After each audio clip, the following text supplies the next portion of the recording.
కాయలు ఉసిరికాయ పచ్చడి చేస్తున్నాము. మా చెబ్బి పాప అన్నీ రెడీ చేసాము. ఆయిల్ కాంచేసేసి ఆవాలు జీలకర్ర కూడా వేసేసాను. తెల్లవాయలు ఒలిచి పెట్టేసుకున్నాము.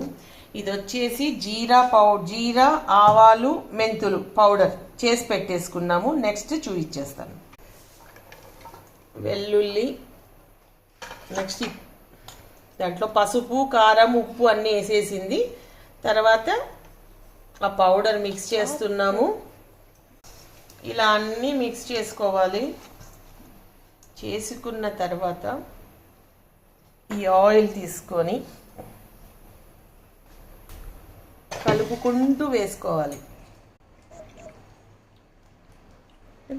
వేసేసి